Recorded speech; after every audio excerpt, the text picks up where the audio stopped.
Jayanagara, raja kedua kerajaan Majapahit, yang bertahta pada tahun 1309 hingga 1328 Masehi. Sejarah mencatat, ia merupakan raja Majapahit yang paling dibenci. Selama era pemerintahan Jayanagara, muncul rangkaian pemberontakan yang akhirnya menewaskan sang raja. Lahir pada 1294 Masehi, Jayanagara adalah putra dari pendiri sekaligus raja pertama Majapahit, Raden Wijaya. Jayanagara merupakan buah hati Raden Wijaya dengan istrinya yang berasal dari Swarnabhumi, kerajaan Dharmasraya bernama Darapetak atau Indreswari. Jayanagara naik tahta pada 1309 Masehi, dengan gelar Sri Maharaja Wiralanda Gopala Sri Sundara Pandya Dewa Adhiswara. Banyak orang di Majapahit yang tidak senang dengan sosok putra mahkota Raden Wijaya ini. Berbeda dengan ayahandanya, Jayanagara memimpin kerajaan Majapahit dengan ugal-ugalan. Dia juga dianggap tak becus menjadi pengganti Raden Wijaya. Selama hampir 20 tahun kepemimpinannya, Majapahit benar-benar diterpa banyak prahara dan pemberontakan. Itulah alasan kenapa dia dijuluki Kalagemet yang menurut para raton itu adalah panggilan ejekan karena sifatnya yang lemah dan jahat. Nagara Kretagama menyebutkan Jayanagara diangkat sebagai Yuwaraja atau Raja Muda di Dahakadiri pada tahun 1295 Masehi. Nama Jayanagara juga muncul dalam prasasti penanggungan tahun 1296 Masehi, sebagai putra mahkota. Mengingat Raden Wijaya menikahi Darapetak pada tahun 1293 Masehi, maka Jayanagara dapat dipastikan masih sangat kecil ketika diangkat sebagai Raja Muda. Tentu saja pemerintahannya diwakili oleh Lembu Sora yang disebutkan dalam prasasti Pananggungan menjabat sebagai Patih Daha. Dari prasasti tersebut dapat diketahui pula bahwa Jayanagara adalah nama asli sejak kecil, atau Garbopati, bukan nama gelar atau abhiseka.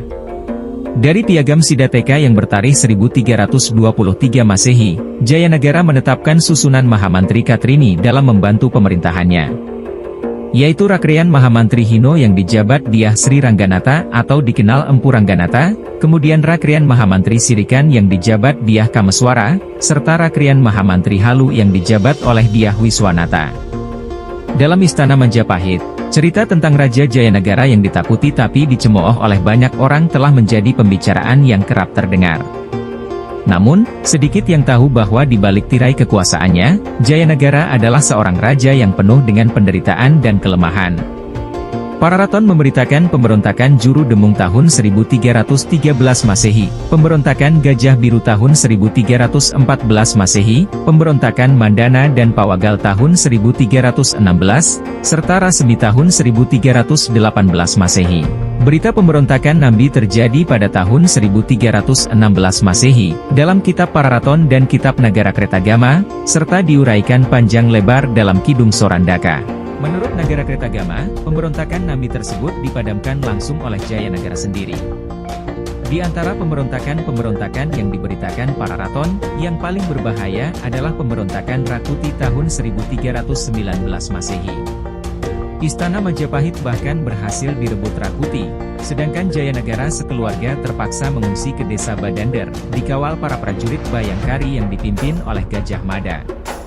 Kemudian, Gajah Mada kembali ke ibu kota menyusun kekuatan. Berkat kerjasama antara para pejabat dan rakyat ibu kota, kelompok Rakuti dapat dihancurkan. Prasasti Siddhateka yang dikeluarkan oleh Jayanagara sendiri pada tahun 1323 Masehi, menyebutkan bahwa Jayanagara sebagai pelindung perairan yang melingkari kota. Dapat dimengerti karena Jayanagara merupakan Raja Majapahit yang memindahkan ibu kota dari Tarik ke Trowulan, membangun kota Parit. Pemberontakan Rakuti menjadi pengalaman pahit baginya. Keraton Majapahit oleh Sri Jayanagara dibangun benteng luar berupa parit atau sungai yang melingkari istana di kota Raja Trowulan. Sejak itu kota Raja Trowulan tersohor sebagai kota parit. Prasasti Siddhateka juga menulis Mahapatih Majapahit bernama Raki Tuan Mapatih Ring Majapahit Dyah Halayuda. Pada tahun 1328 Masehi, 9 tahun setelah pemberontakan Rakuti, Jayanagara mati di tangan Ratanca, seorang pelantun syair yang sering diminta menghibur Sang Prabu. Cerita pembunuhan itu bermula pada 1328, saat Ratanca yang juga seorang tabib diminta mengoperasi bisul yang diderita Jayanagara. Dalam operasi bisul yang ketiga kalinya itu Ratanca menikam Jayanagara di tempat tidurnya. Gajah Mada yang menunggu di samping raja segera bangkit menusuk Tanca dan mati seketika itu juga. Dalam tafsir sejarah negara Kretagama, menyebutkan bahwa Jayanagara dilanda rasa takut kehilangan tahtanya sehingga ia pun melarang kedua adiknya, yaitu Dyah Pitarja, Tribhuwana Tunggadewi, dan Dyah Wiyat, Raja Dewi Maharajasa, menikah karena khawatir iparnya bisa menjadi saingan. Bahkan muncul desas-desus kalau kedua putri yang lahir dari Gayatri itu hendak dinikahi oleh Jayanagara sendiri. Desas-desus itu disampaikan Ratanca kepada Gajah Mada yang saat itu sudah menjadi abdi kesayangan Jayanagara. Ratanca juga menceritakan tentang istrinya yang diganggu oleh Jayanagara. Namun Gajah Mada seolah tidak peduli pada laporan tersebut dan tidak mengambil tindakan apa-apa. Ratanca pun menunggu kesempatan yang baik. Kebetulan Raja Jayanagara yang menderita bisul menghendaki pembedahan penyakit bisulnya. Momen mengobati sang raja pun digunakan Ratanca sebagai jalan untuk membunuhnya di tempat tidur.